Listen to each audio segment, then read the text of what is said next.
Strike Studio presents. There's new podcast and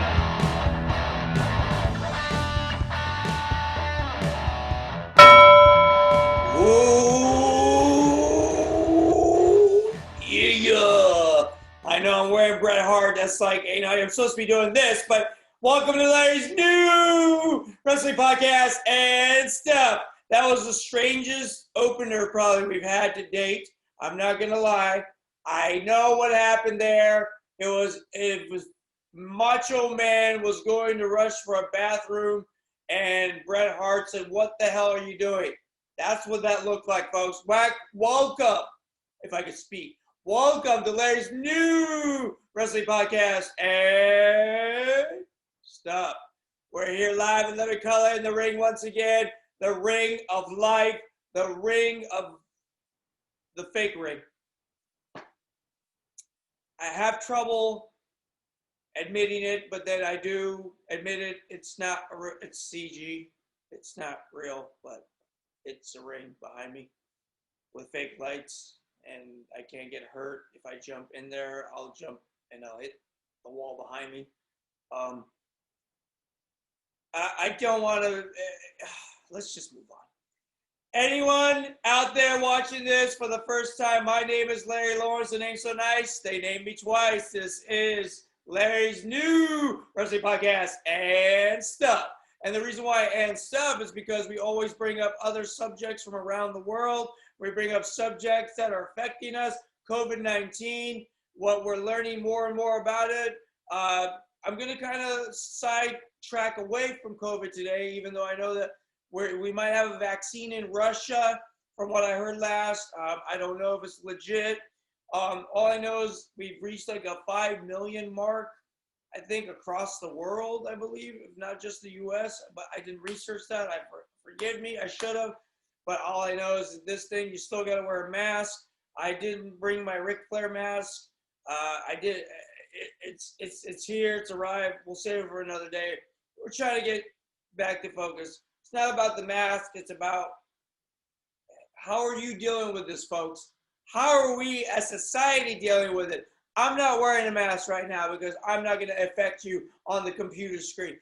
Trust me, everyone, you're not going to get sick. Maybe you'll get sick of watching the show, but you won't get sick because I'm not wearing my mask, okay? And plus, you know, I have a face for radio. I understand. So if you're watching the video version of this, I'm cool with that.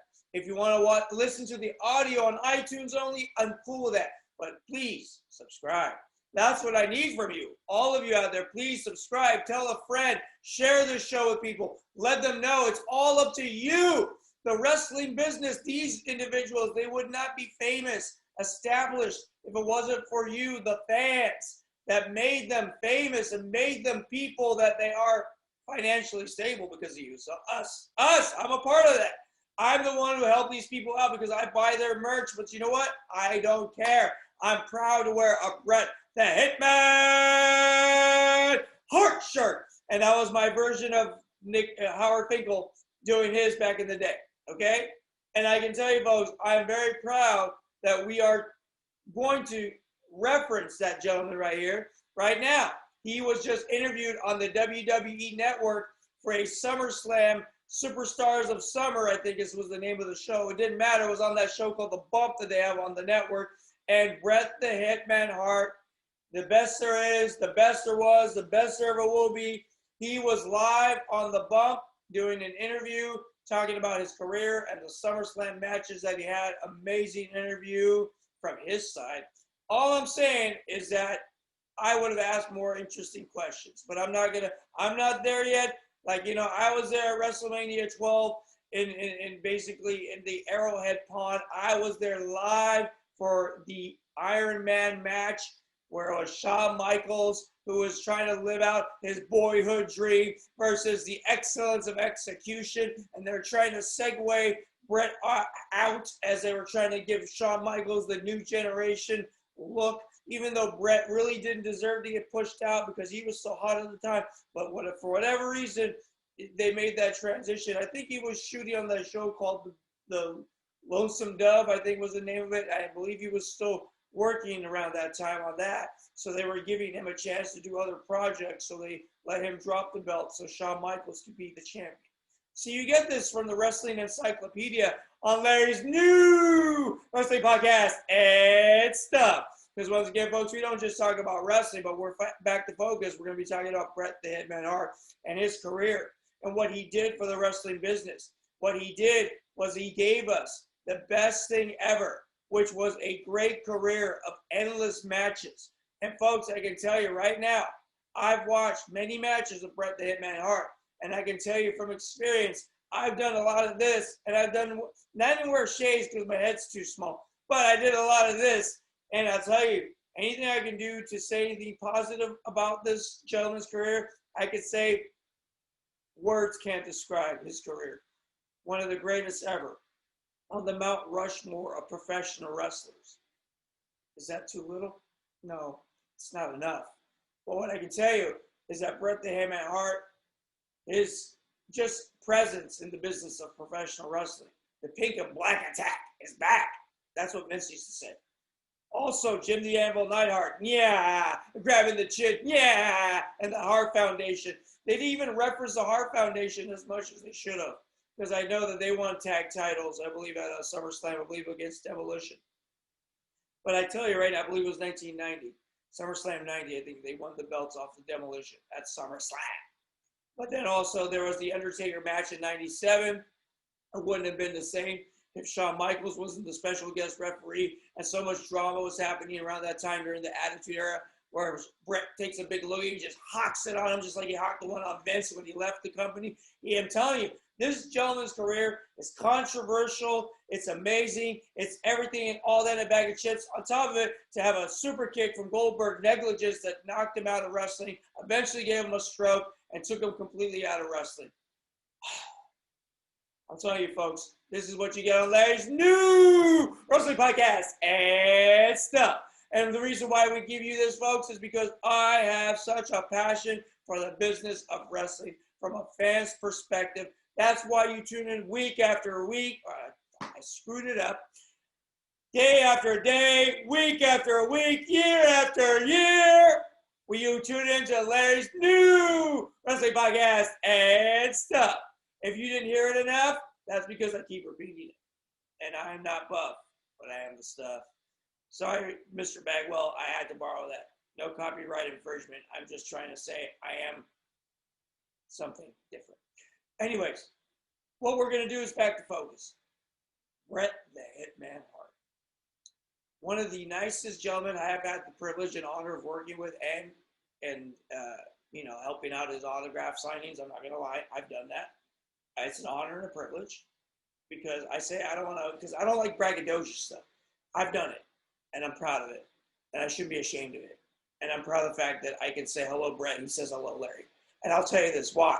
Is because I put in a little bit of effort to network with the right people, and I've put in a little bit of effort to make sure that they respect me and I respect them, because it's all love for the Hart family and just in general. They're good people, great people.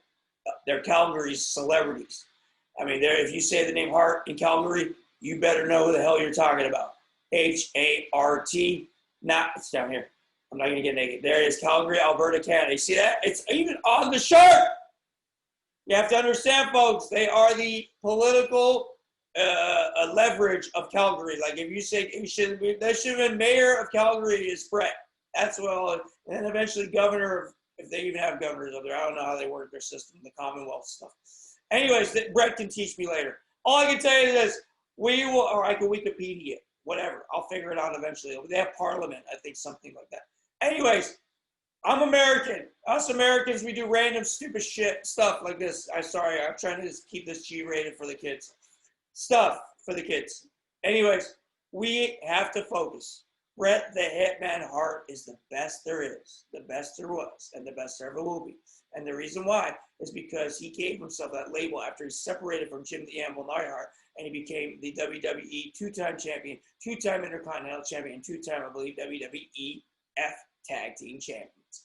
So, folks, this gentleman also is the King of the Ring, 1993. He's done everything from hop over to WCW, even when WCW titles would never get utilized correctly in WCW, and they ruined his career by letting Goldberg super kick him in the face, and he could have longevity. Till this day, he probably could have been wrestling if that didn't happen. I'm telling you, the man, he's 63 years young, but he's the best there is, the best there was, and the best there ever will be. Sorry, Brett, I had to say it. I know your age. But it doesn't matter. Just like Dwayne Johnson would say, you're still going to be the greatest no matter what. And I want to tell you, man, that interview was great. Oh, I sidetracked. If I was to interview Bret the Hitman Hart, I had them there on the bump, I would have said, Bret, we're happy to have you here. Oh, I am such a super fan. Of course, we have to pretend like we don't even really know each other. I'm just, you know what? I'm happy. See, I'm acting like I'm in Hollywood. Bret, there we go. Take two. So, Bret, just want to let you know, Larry, nice to meet you, sir. Thank you for taking the time to join us here. I'm a huge fan, okay? And I'll tell you right now, I'm not a mark. I'm a fan. And I'll tell you, Bret, thank you for being on our show. And I just want to let you know, I was at WrestleMania 12. I was up there in the rafters, the nosebleeds. But you know what?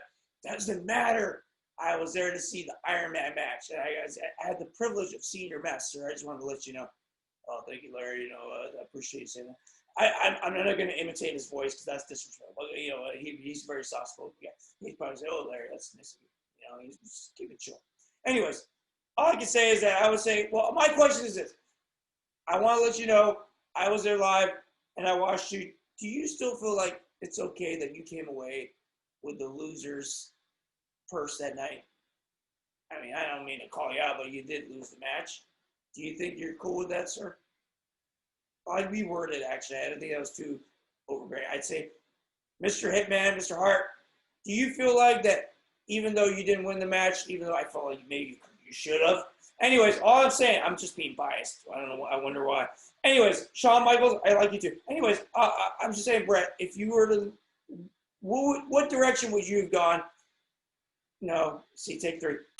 Okay. See, they're going to give me a script anyways. So I don't care how many times I screw this up. I would ask, see, I'm starstruck. I'm like, oh my God, I'm interviewing the Hitman. So, see, you got to be professional, folks. See, I'm ready, WWE. I'm telling you. Here you go. Take three. Bret, I just want to know, if you were to basically go back in time, in a time machine, and you did actually win this match, where do you see your career going? Who do you want to fight next? See, that was a good one. Take three. Everything always works in threes. Everyone, I'm a Catholic, so you know. Anyway, this ain't about religion, folks. This is about Larry's new wrestling podcast and stuff. So, anyways, bottom line, check out the interview. It's on the network. Check it out. It's entertaining. Except I should have asked a question. Anyways. So, on a serious note, we lost someone in the wrestling business by the name of Kamala, James Harris. He and I worked together, and he had cardiac arrest, and it was due to, he had diabetes, he had amputated. Bret even talks about it during the bump. It was a sad thing to see him go. He said he was always a good guy, always smile on his face. That's what Bret said about Kamala, and I can agree. I had the opportunity to eat with him at Applebee's. I had the chance to talk about wrestling because he came to our independent wrestling show, and I got the chance to even manage him as Sheik Hassan, and I have the photos to prove it. And it's great that I have this because it was in the beginning of when I was first getting into this business. And wow, now it's giving me chills just thinking about it, that I managed Kamala. Not everybody can say that they managed Jeff Jarrett, Kamala, Kevin Nash. I've had this opportunity, and I'm very proud of it. And I tell you, to be able to do that as a fan, on top of being a performer, it was amazing. And it was sad for me when I heard that he was, gone. And then heaven gained him. He's going to have to protect all the angels, and what he's going to do, he's going to pin them in the wrong way. And he's going to, no, he can't pin the angel. Anyways, sorry, angels. It's just a joke about is the way he pinned people. Anyways, I don't want to get the Lightning Strike Studios, get it? That's who presents the show, folks. Once again, it's our production company. It's what we do to make sure the show comes out day after day, week after week, year after year. Lightning Strike Studios presents Larry's new wrestling podcast. And some of them, my cousin Basil. Anyway, that was a horrible tribute to my cousin. But hey, Basil, we love our music. Keep bringing us more. And because my cousin thinks I'm weird and funny, and he wants to keep the show running. And he wants to get his music discovered. So if you like the music and you're looking for good music, contact Basil Yusuf. If you need his contact information, contact our show at all our social medias. At like us on Facebook at Larry's New Wrestling Podcast, Twitter, like us at Lori, at Lori. I don't even know my name. I'm Lori now. LARRY LAWRENCE podcast. PODCAST. Sorry, I had a glitch.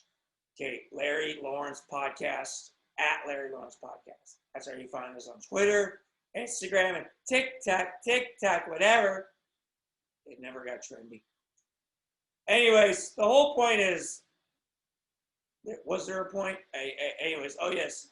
James Harris, on a serious note, I am so happy I had the privilege. He was 70 years young, and he passed away just recently, and my condolences to his family, his friends, anyone who worked with him, anyone who knows him personally, and did not. It's just, we're entertained, us fans, so we're entertained by him. We all miss you. And thank you for giving me the wisdom and being so real at the table and just being so honest with me about the business. And I won't ever forget our lunch. It was really impactful for me because I couldn't believe I'm sitting across from you. I was in awe. I know you could see I was so giddy. Like, hey, come on here. That's his gimmick. He had the face paint, the stars on his breasts, and the spear, and then the kimchi. Come on. He never spoke. He just said random words. And he made a career out of it and a living out of it. Who does that? Kamala. That's the great thing about professionals. That's what we're missing with the current product, folks. Why the current product is boo. And it's like 5 people because of COVID. Boo. You know what I mean? So they got the wrestlers with their masks on. Some of them not wearing masks. I'm like, oh, wait a minute. Oh, we can't say nothing about it because obviously we got a PC and just leave it be. I personally think that if you're staying healthy and happy, I'm saying that this thing is real, but we have to practice social distancing and just do the things that we normally did. And those with compromised immune systems like Kamala, James Harris, he had diabetes, he had both legs amputated, he succumbed with COVID too. So guess what? Anyone who's compromised, it can speed up the death process because your immune system is not strong enough to withstand this thing. So for those with compromised immune systems, please be careful. My mother, everyone who has that type of situation. And love you, Mom. And that's why I did that, because you have to be careful out there. And I told you folks, we go serious, we go funny, we go everywhere on Larry's New Wrestling Podcast and stuff. But another serious note, unfortunately, is what happened in Key West, and I have to do this, and then we'll get back to wrestling because we have to include stuff. That's the title of the show, folks. So we have to do everything. There was an arrest of an 8-year-old, and that 8-year-old kid in Key West, and I'm like, 8 years old getting arrested, huh? Is this really what we've come to? Unfortunately, and I tell you why. It's because, yes, we have. And I need this to air because I'm hurt by this because it hurt me. Because I could have been that 8-year-old. You could have been that 8-year-old. I'm not getting political with this. I'm not going to do anything but say this. There's good cops and bad cops. But adults are not using their brains. The teachers didn't use their brains. The cops didn't use their brains. Nobody used their brains in this situation in 2020. Does a kid who's 8 years old need to be arrested? Think about that. Did he kill anyone? No, he slapped a teacher in Key West. They booked him and fingerprinted him, and they mugshot him. I think that's disgusting.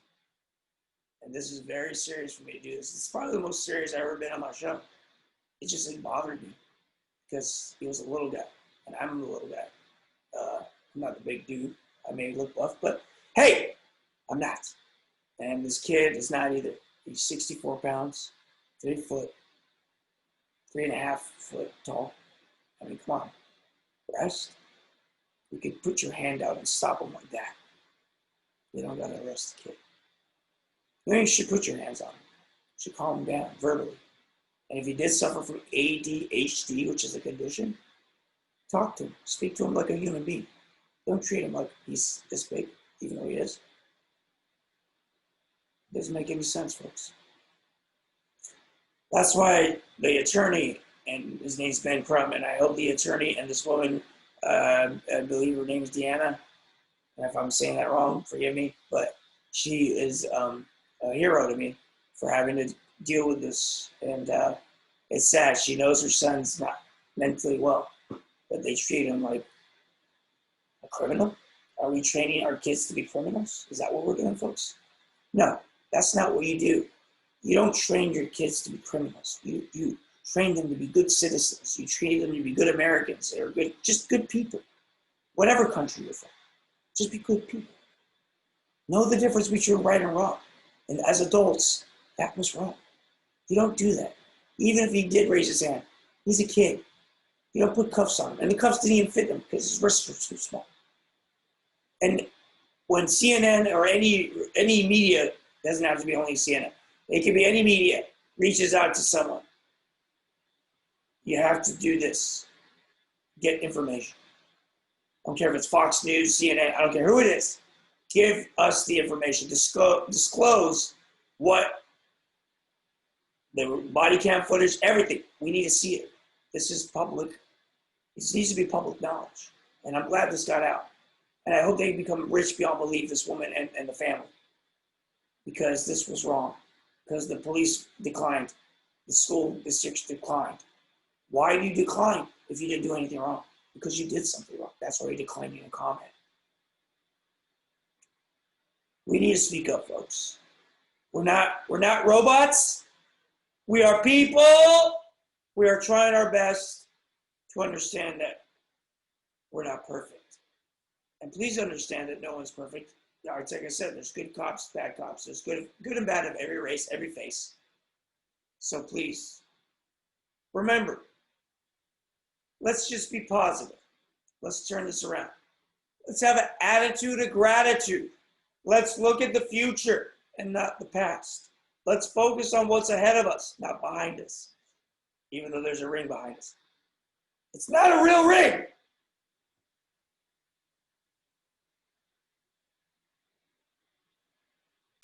The ring of life.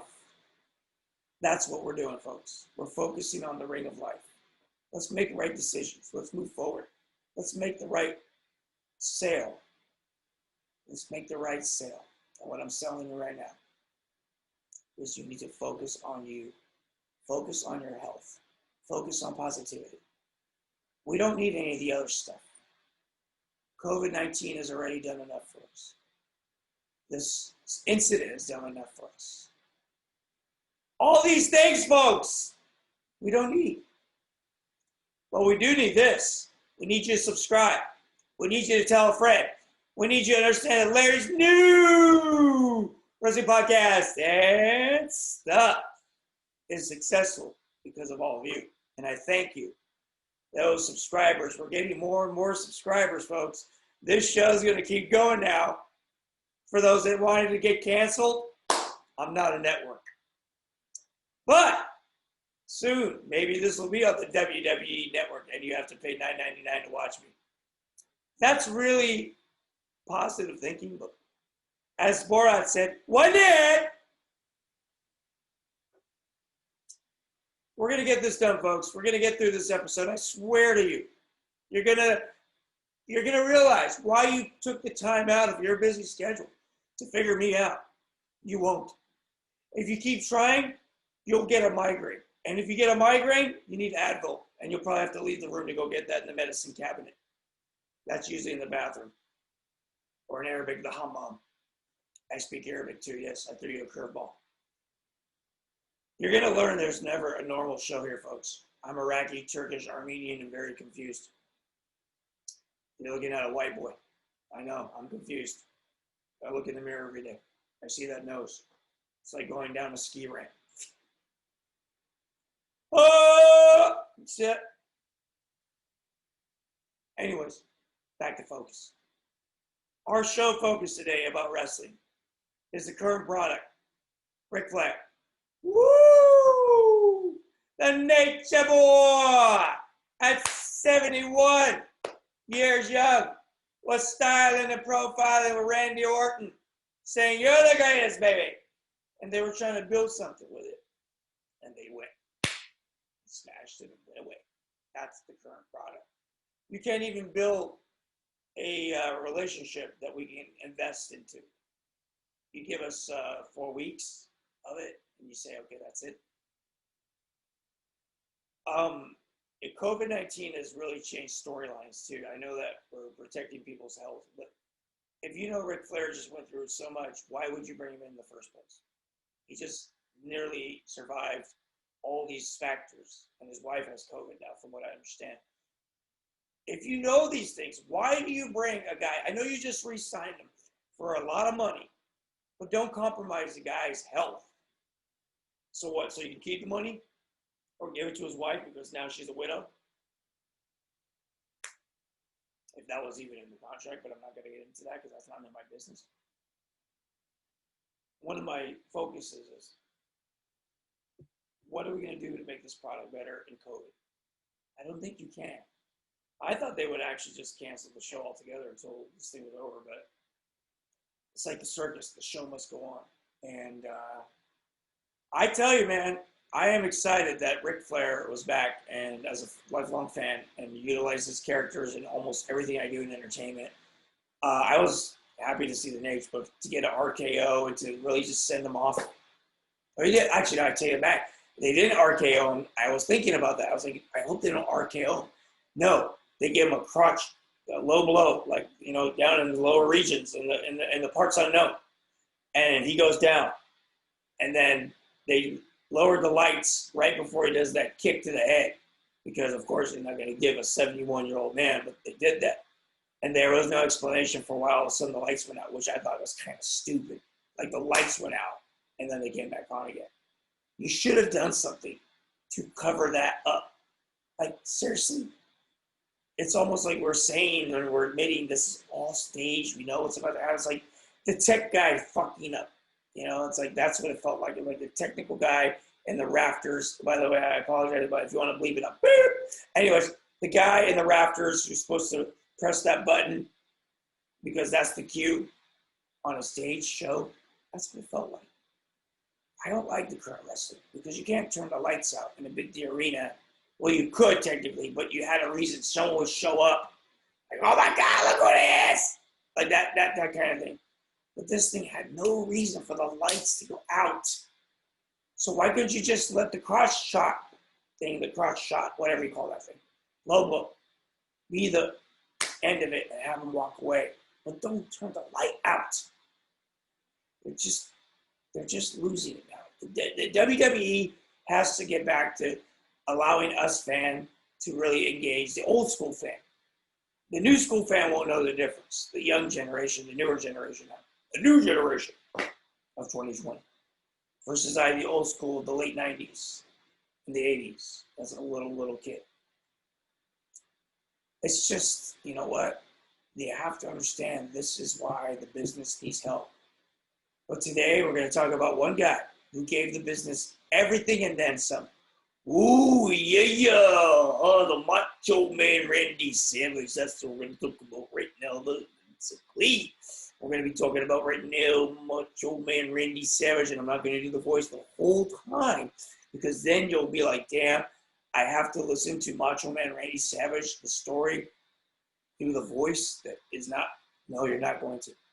But I like to do the voice every once in a while and bring it back because you know what? This is what he did. He took you on a little ride of electricity on a carpet somewhere, and he never took you to a place of normalcy. Just said, like, fantastic. Space is the place. Cream of the crop. He had many, many lines. Anyways, the Macho Man Randy Savage, the greatest high-flying elbow in the history. The big elbow down on the canvas. I always want to say campus. That's cool. Canvas. Macho Man Randy Savage was one of the greatest, if not Rushmore level like this man. Because Macho Man gave us his all. Everyone that ever watched a Randy Savage match always says, well, my favorite is WrestleMania 3. Even though Hogan and Andre were the greatest spectacle, Savage and Steamboat stole the show. Even the Hitman the other day said that WrestleMania 3 is what he wanted to emulate for his greatest match ever. And I think that was the Iron Man match for him. That match for Bret and Randy Savage's WrestleMania 3, both those WrestleManias to me are the greatest match for each individual. Randy Savage and Steamboat, but I'm sure there was ones that weren't even taped or seen live on TV that were great matches as well. But the one recorded, WrestleMania 3, that was shown in front of 93,000 people. That was the number they gave us, folks, at the Pontiac Silverdome in Michigan, home of the Rusty Cars. I'll tell you right now that they are, Michigan they are a very U-turny state. I know that. I've been there. I'll tell you, it's a weird U-turn. It's called the Michigan U-turn. If you're ever there, try it. It's weird. Anyways, back to focus. Randy Savage is the most unique person in the history of wrestling because of the scruffy voice. He was going to be a baseball player. That was his passion. He loved baseball. He wanted to be a baseball player. His father, Angelo Poffo, was a promoter, and he also was a wrestler. And he was one of the greatest wrestlers that did like 7,000 or 6,000 crunches or something, sit-ups. Dude, who does that and sets a Guinness World Record? That Randy Savage's father did. And I saw him in WCW. He had a brief stint in the late 90s. I think I was there at the same pay-per-view that he was there, that Bash at the Beach, where his dad's in the crowd with his cane going, hey. I should have went and gone and approached him if he was that accessible. He was at the same Bash at the Beach I was at in 94. Crazy. Now I think about it. Damn it. Anyways, but I was more focused on Savage because I didn't know that much about Poffo. They didn't give us much of a backstory in WCW like they do with these documentaries in the WWE Network because they have all these archives of footage of all these great wrestlers from decades and decades. That's why wrestling will live on forever because of the network. I'd rather watch the network than watch the current product, but I will be a lifelong fan. WWE smart. They could basically sell as long as they kept the network around. I'd be happy, but that's the way we go with. That's the way love goes. That's the way. I'm sorry. That's Janet Jackson. I like her. It just came to me. I felt it. Okay. Back to focus. Macho Man Randy Savage probably thought Janet Jackson's sexy too. Anyway, she's still sexy at 57, but that's a whole nother show.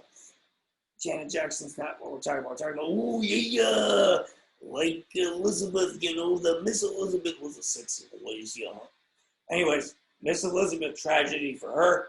And when Lex Luger and her did the heavy-duty drugs, and she ended up overdosing, but we don't focus so much on her in this documentary called Macho Man, The Randy Savage Story on the WWE Network. It was out in 2014. It's an older documentary, but nonetheless a very educational one on Randy Savage's career. We hear from Lanny Poffo. They take us through the accident. He's already passed away at this point. So we're brought to understanding that the news, they open up with the news talking about, famous wrestler Randy Savage had a heart attack, cardiac arrest behind the wheel. He was driving home and he had a heart attack and hit a tree and he died instantaneously. That's how the Macho Man ended. And there was a lot of substance abuse. There was a lot of stuff. But you know what? All I know is that he was one of the most intense wrestlers in the history of wrestling. And I just thank God we had as much time that we did with him. I felt like he left the business too soon, as others have, like Roddy Piper and Kamala and all these greats that I grew up watching. And I tell you, man, I'm just happy we got some left still. And I appreciate every one of them that are alive and well. Stay healthy, stay happy, and we love you guys. I just know that they've made sacrifices because there are people that didn't use any substances and were all natural and all great in what they did. And I can tell you that they were great because they really gave us their all. And they weren't the buffest one in the world, but they were still the greatest. And Randy Savage was one of them. Him and Hogan, you can see the contrast between Hogan and Savage in size, but It didn't matter. Randy Savage was the WWF champion because Hogan gave him the push along with Vince. And they were like, hey, put the belt on Savage. They built up this crazy storyline. And Miss Elizabeth became a real storyline because he was really jealous. Randy Savage was jealous. He really thought everyone was trying to hook up with Elizabeth, even though she was left in a room at a hotel room. You stay here. I'm going to go wrestle if she wasn't a part of the company. And then finally, Vince allowed him to bring her in as the manager. And all these guys are all propositioning him. We don't really see that in this documentary, but I know all of them propositioned him, like Slick, Bobby the Brain Heenan. Everyone had made an offer to Randy Savage when he first came into the company. And basically he said, well, this is going to be my manager, the lovely Miss Elizabeth. And that's where we were introduced to her. And then she became his manager, and they married in real life. The match made in heaven, a SummerSlam main event, folks, was focused around a wedding. It was the Middle East, Iraq, the match made in heaven, and the match made in hell. Okay? The Iraqis. Ooh. I can say that, okay? I was, whatever. Anyways, it was Sergeant Slaughter, Colonel Mustafa, who was an Irish Sheik, but they dressed him up as an Iraqi guy. We don't know the difference, right? Anyways, but us lifelong fans, I knew it was Irish. I was like, it's Irish Sheik, ain't no Colonel Mustafa. Anyways, I digress. And General Adnan, who I actually had the honor of meeting too, Sheik Adnan Casey. I'll tell you, all this was the storyline versus Hogan and the soon-to-be gone-again Warrior. Or did he just come back to that one? I just, man, me and my glitches, I tell you. Anyways, it was that SummerSlam that also on the counter, the match made in heaven, was Randy Savage and Elizabeth's marriage. They were technically already married, but they did a make for the fan wedding because he had just gotten back with her, I believe. Oh, no. See, I'm going all over the place. So basically, he married her officially, and she was the bride wife. Yes, and that was around the time he was fighting Ric Flair, and he won the second title. So, and right now, Randy Savage is in the Angels, showing him the techniques of jumping and hanging as an angel. Oh, yeah, you can do it, Angel. Come on, you got this. Oh, God, good job, Angel. Keep hanging down a little bit longer. See, folks, not normal. Very disturbed up here. I'm a good Catholic. I don't want to be stricken by, but I'm telling you, these are the greats that have gone, and they're in the big lights now that are more important. And Randy Savage is one of the greatest of all times. And I watched this documentary, and I listened to how much of an influence the guy was in the locker room. Bret the Hitman Hart always speaks highly of Randy Savage. I think the main thing is that Randy was respectful to everybody, and he was a professional. He was a professional, like I should be for this show, and prepare better because you know what? I do prepare, but Randy Savage will tell you right now, if you were alive, that I keep learning that again. I wasn't good enough. I want to do that again. Perfectionist. No, not like Mr. Perfect or any, but even Randy Savage will tell you he wanted to get the best take out of all of them because he wanted us to be engaged. He wanted us to listen. He wanted us to be a part of this genre. And the wrestlers of today, if you say Randy Savage, anyone, people know to this day in 2020 who that is. Even if you're a so-so fan, you know who the old school. And people who don't even watch wrestling, you say the Macho Man, you go, oh yeah, that guy. Ooh, yeah. Not many people can do that in professional wrestling, folks. And if today, no, forget about it. You will not find wrestlers that can take you in and make you buy a Slim Jim. You know excitement? Snap into a Slim Jim. Oh, yeah. Dude, who can do that and take that brand from WWF over to WCW when he jumped ship? He took Slim Jim with him. Who does that? Randy Savage did. And he made money for WCW because Vince McMahon let him go in '94 because he felt like he had done his run. So Randy Savage parted ways on Monday Night Raw. Vince McMahon says it. He lets people know he's gone. That's how mentally invested and physically invested he was in Randy Savage. I could tell Vince was hurt. And it was a trip. Is that there were rumors backstage of Randy's behavior, certain things that may have made Vince not bring him back. But there's always been rumors, and we'll just leave it at that. I'm not going to invest in more energy in it. I don't care. I know that WWE never brought him back again. And that's sad because he's one of the all-time greats, and I love it. I love the fact that Randy Savage is forever a part of wrestling aura, forever a part of wrestling history. And I'm very proud to say that I'm a huge and devoted. And I won a contest for SummerSlam in LA. I won a prize that I ended up giving this other guy who's got his own podcast too. Anyways, I digress. In return, I got a microphone, and I don't use it. Anyways, the whole point is this. I tell you right now that this podcast, I reminisce, I take you on a ride, a journey of all the things that affected me in my career. And Randy Savage's influence has won me a WWE impersonator contest where I won because the crowd said, yeah, that's a Randy Savage. And I was pumped, man. I did improv. Oh, yeah, I just did this. They liked it. They thought it was funny. And they said, that is Randy Savage. The other ones, they're pretenders. Go away. Shoo. Thanks. We'll talk to you tomorrow. Oh, yeah. We won't talk to you ever again. That's Randy Savage, folks. That was him. He was all over the place. He was like a roller coaster. He was not as bad as the Warrior. The Warrior was like parts unknown. Like, whoa! The Ultimate Warrior. That's a whole nother episode, folks. This one's about Randy Savage. I want to space it out now so you keep tuning in week after day. I screwed it up again. Day after day, week after week, year after year on Larry's new wrestling podcast and stuff. Folks, we're going to wrap it up. It's been a fun ride today. I enjoyed it. If you did not, I apologize. If you did, thank you. If you didn't, it doesn't matter.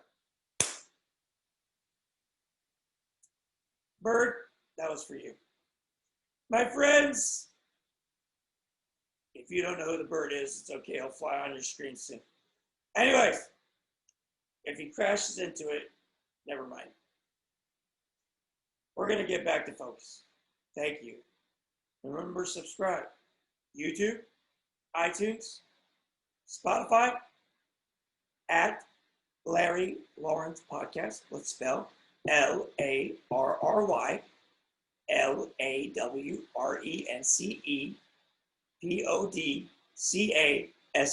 Yes, I aced the spelling bee. No, those kids are damn smart, dude. Never. If I spell, yes, YES, and that was because of Daniel Bryan doing yes. See? With the graphics. Folks, thank you. Subscribe, tell a friend, share it, LinkedIn us. Larry Lawrence is on LinkedIn. I'm on every social media platform. You can find me on Facebook. People have been finding my Facebook. Thank you for all the requests, by the way. Thank you. We appreciate that. I don't care if you're from Tennessee, Alabama, New Yorkers. What else we got? How you doing? Jersey. Hey, Guido. No, never mind. I lost the Guidos. That was my version of what's his name? Fazio? No, I think I don't know what too. No, no, not Enzo More, that idiot. I'm sorry, Enzo. I mean, you're funny. He's not. Anyways, the whole point. Where was I going with this? Oh, goodbye. Yes. Anyways, thank you, folks, for tuning in. Thank you for watching Larry's new wrestling podcast and stuff. Once again, we appreciate your loyalty. And before we go, I always do this at the end. Our lives are whatever we make of it. Do me a favor. Just go out there into the world today. Simple. Do everything you can during COVID-19. Do everything you can during this very difficult time in our world. And know, the only way we're going to get through it is an attitude of gratitude and to believe not just in yourself, but in each other and everyone around the world. Let's help each other out. We're one love, one world. And thank you for tuning in to Larry's new wrestling podcast and stuff. Because our life is whatever we make of it. Just go out there into the world today and simply make it a great one. Thank you all. We'll see you soon. Take care. Bye-bye.